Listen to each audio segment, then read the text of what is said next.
She'll never make it past the first ridge. That canyon eats aircraft. The laughter in Hangar 4 was quick and sharp.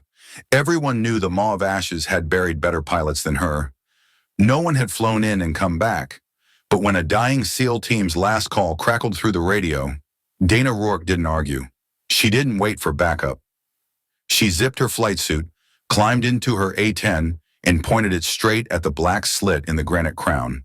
What happened next turned a suicide run into a maneuver the Air Force would study for years and call the storm line. Before we dive into this story, where are you watching from? Let us know in the comments. Welcome to Grateful Stories, where tales of compassion and kindness are told.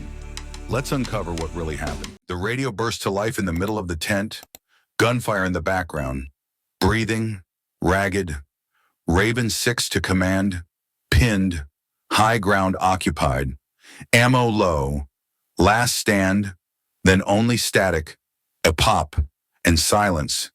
In the forward command tent of Operation Black Vortex, the air was thick with heat and dust. Fluorescent strips buzzed overhead, casting green light over a wall of maps.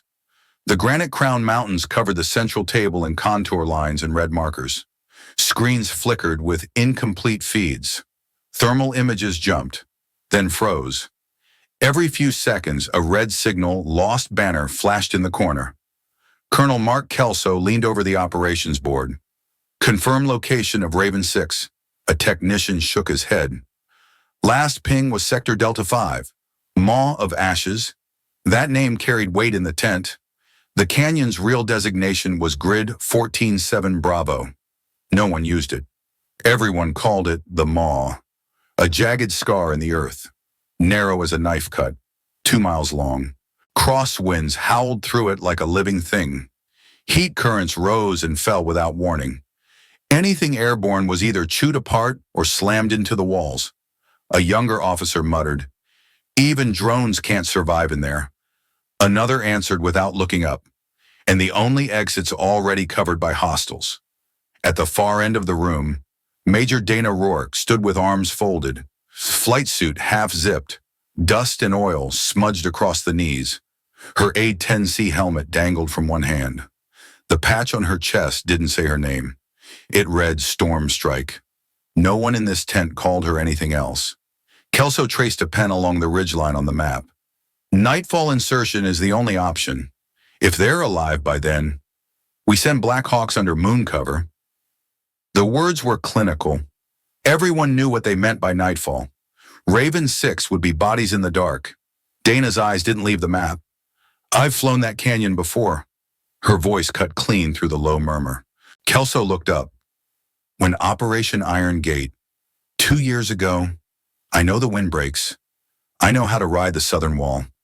That was in daylight with no live fire," an intel officer said. Dana didn't blink, and I made it out. The tent quieted. Someone tapped at a keyboard, pulling up the terrain model. The canyon appeared in cold, wireframe vertical walls, sudden drops, twisting bends. A logistics major leaned in. "You'd have to enter under 200 feet just to clear the outer ridge. That's below safe threshold." Dana's response was flat. "Thresholds are for peacetime." The intel officer shook his head. "At that altitude, you're blind to radar. You'll be flying on instinct alone. That's how I survived Iron Gate." Her mind flickered to a grainy HUD, a replay, mountain shadows flashing past. A wall of dust in the distance. The altimeter dropping faster than it should. The kind of run you only survived by feeling the air through your fingertips. Kelso crossed his arms. "If you clip a wing, I won't. We lose the aircraft. Understood. We lose you." Dana met his stare. "Then you lose me doing the right thing." The words landed heavy.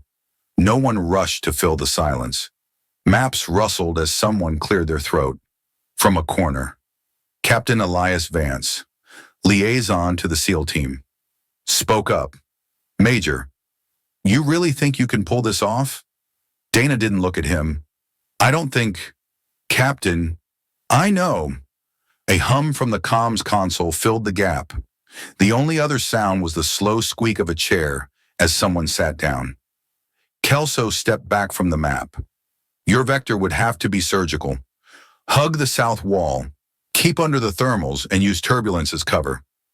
Dana nodded once. That's the plan. A few scoffs came from the drone operators. She's not serious, one muttered. Another, that canyon eats aircraft. Dana didn't react.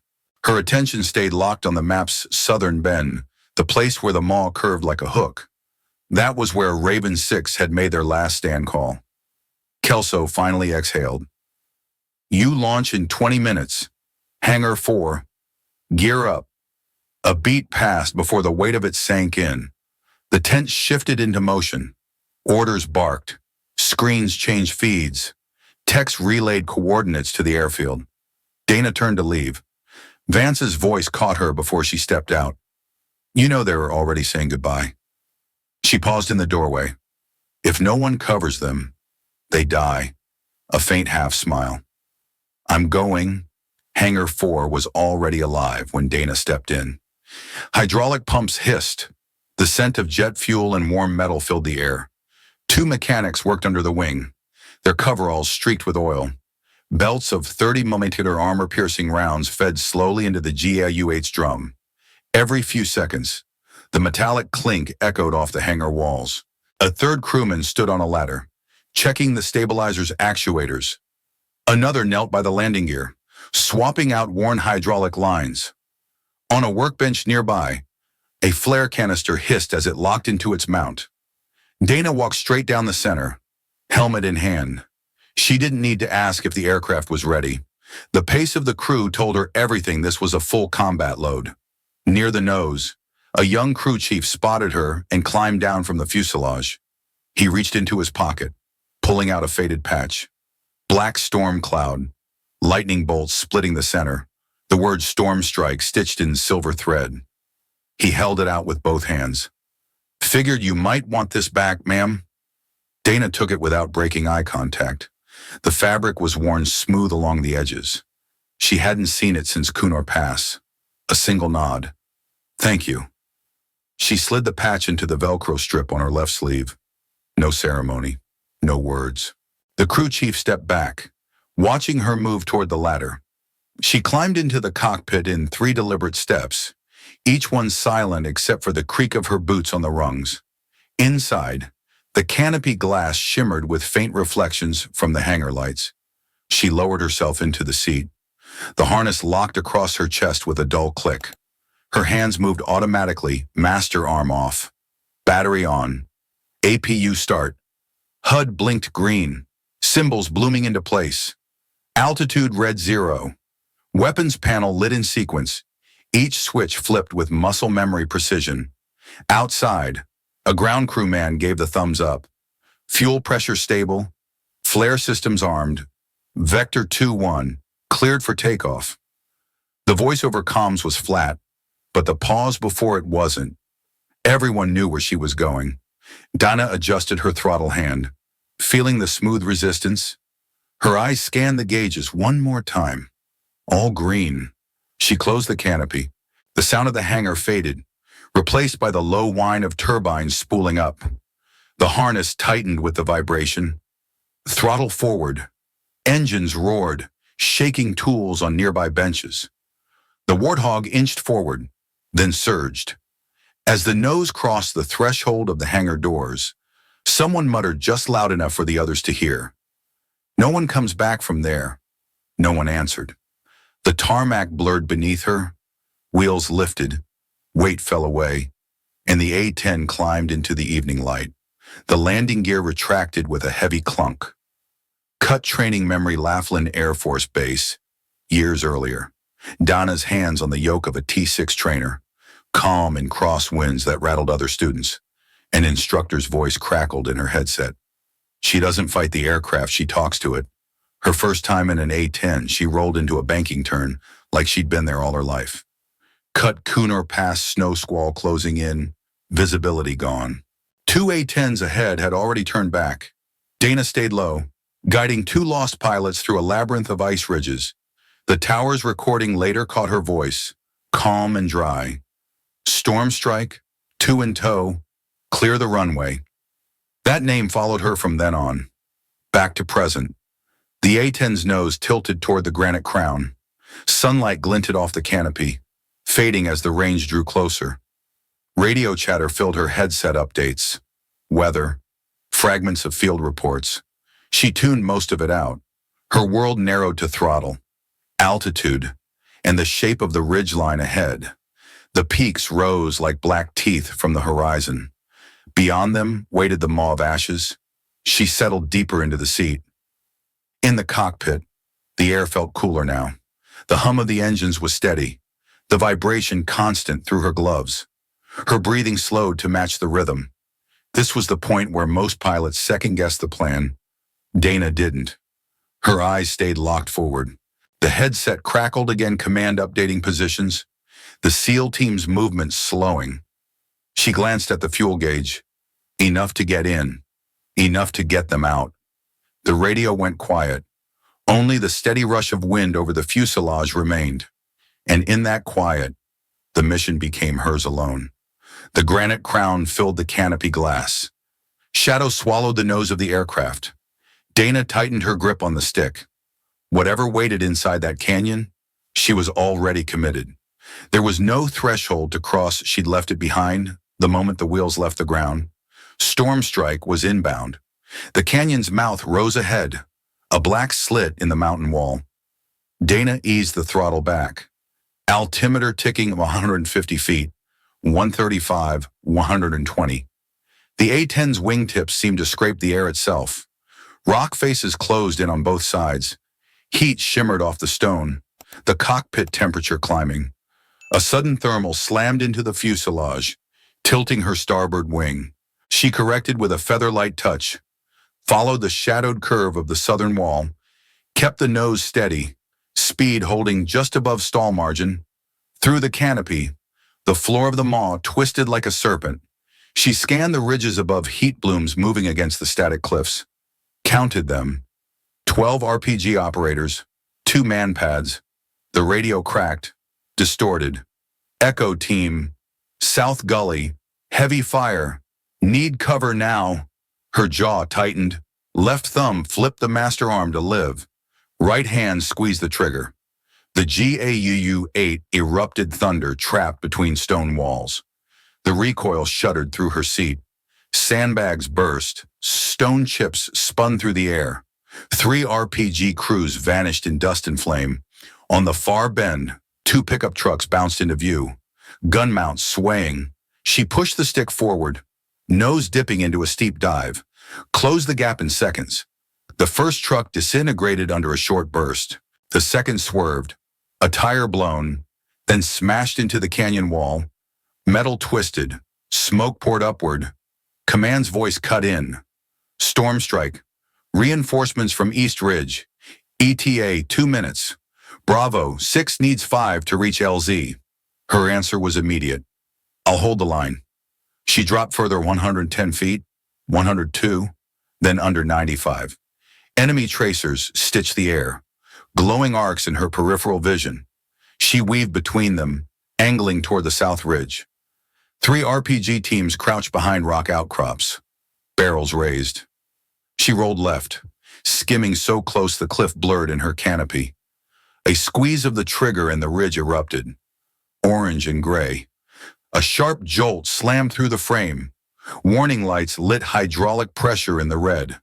Stabilizers compensating, but the airframe trembled with every correction. She ignored it. Her eyes locked on a sudden movement, shoulder-mounted tube. Narrow profile. Man pad. There was no time to climb or flare. Instead, she banked hard toward it, diving, closed to spitting distance before firing. The cannon tore the launcher apart mid-aim. The blast wave washed over the canopy, heat rippling across the glass. Fragments spun away into the ravine. Her breathing stayed steady. Fuel ticking down faster now, gauges warning in amber. The A-10's left wingtip rattled against the turbulence. Through the comms, Vance's voice broke in. Bravo 6 breaking cover 50 meters to LZ. She leveled just in time to see the twin Chinooks hover into position. Rotor wash churned the dust into a rolling fog. SEALs sprinted across broken ground toward the open ramps. and then white smoke trail from the ridge above. An RPG fired clean at the second Chinook. Dana's grip tightened on the stick. There was no gap for thought, only the dive. The A-10 roared forward, dropping under 50 feet. Her jet wash slammed into the missile's path, shoving it wide. It spiraled off course, detonating harmlessly against the canyon wall. The shock wave rattled her teeth. Chinook 2 stayed steady, crew shouting in her comms, but Dana was already banking for another pass, hunting anything left that could shoot. The Maw of Ashes was still alive, and until every threat was gone, she wasn't leaving. The smoke trail was closing fast on the second Chinook. Dana shoved the stick forward, the A-10 dropping like a stone. Engines howled, the canyon walls a blur on either side. She leveled just above the treetops, sliding between the missile and its target. The jet wash slammed into the projectile, shoving it sideways. It corkscrewed into the cliff face and detonated midair, a dirty orange bloom. The blast shook the canopy and rattled the fuselage. Warning lights flared red across her console. She ignored them. Below, the SEALs had seen it happen. One rookie's voice cracked over the team comms. Who the hell? The team leader cut him off. That's Stormstrike. Don't ask. On the ridges, the enemy began to scatter. Some dove for cover. Others broke into a full retreat. The roar of the GAU-8 still echoed off the stone. The Chinooks lifted, rotors biting into the thin mountain air. Dust whipped through the LZ, blinding anyone without goggles. Dana banked right, sliding into position ahead of them. She flew low, just above the ridgeline. Her eyes swept the slopes for heat signatures, anything that could still fire. Nothing moved but the shadows. The Maw of Ashes opened into wider terrain. Here, the wind shifted without warning, slamming the A-10 sideways. Dana corrected, keeping her wings level with the Chinooks in tow. Every few seconds she dipped lower, scanning gullies and tree lines. The enemy could be waiting just beyond sight. Her job was to make sure they stayed waiting. The Chinooks cleared the final bend. The mountains dropped away into the open valley floor. Dana pulled up slightly, keeping them covered until they hit safe altitude. Her fuel light flashed. Hydraulics groaned with every adjustment. The left stabilizer felt like it wanted to tear free. Still, she didn't peel off. Not until the transports were well beyond enemy range. Only then did she turn toward base. The flight back was quiet, no radio chatter, just the low, uneven hum of a machine that had taken more than it should. Approach control gave her priority landing. She aligned with the emergency strip, compensating for the pull on the left side. Gear down, no flaps. Touchdown was brutal. The right tire caught first, the left slammed down an instant later. Sparks burst from beneath the fuselage. The A-10 skidded, screeching the full length of the runway. Metal groaned as it slowed. It stopped just short of the barrier net. For a moment, there was nothing but the hiss of cooling engines. Steam rose from the vents. Hydraulic fluid pooled beneath the wings. The canopy cracked open. Dana climbed out slowly, helmet under her arm. Her flight suit was torn, streaked with oil and dust. She paused halfway down the ladder, catching her balance. Fire crews and medics closed in but held back, watching her steady herself. One tech muttered under his breath, "She shouldn't be here." The aircraft was roped off immediately. Engineers swarmed it, cameras flashing, clipboards in hand. The damage told the story better than any report. The debrief came hours later. Pentagon liaison on a secure feed. Voice flat. "You ignored standing orders. You compromised critical assets." Colonel Kelso answered before Dana could. "She saved 12 operators who wouldn't be here without her." The liaison's expression didn't change. Dana stayed silent through it all. The telemetry spoke for her altitude drops, target impacts, evasive maneuvers. There was no manual for what she'd done. Outside the chain of command, the story was already spreading. A SEAL's helmet cam showed the A-10 skimming the canyon wall. Cannon firing. Someone posted it online with the caption "Stormline." The clip exploded across forums and news feeds. Flight cadets studied it frame by frame.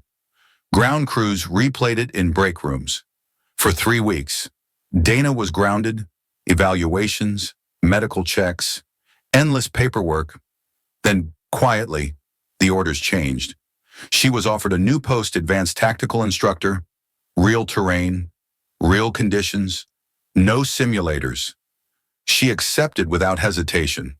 Her students came from all over, fresh wings, seasoned pilots, combat vets. Many had watched the Stormline footage before they ever met her. They learned quickly she didn't teach by lecture. She taught them to feel the wind shift through the stick, to hear the difference between clear air and danger, to know when altitude was safety and when it was distance from the fight. Years later, the mission over the Maw was still a case study. Officially, it was unnamed in the archives. Unofficially, everyone knew it as the day Stormstrike bent the rules and won. One afternoon at the academy, a young cadet raised his hand.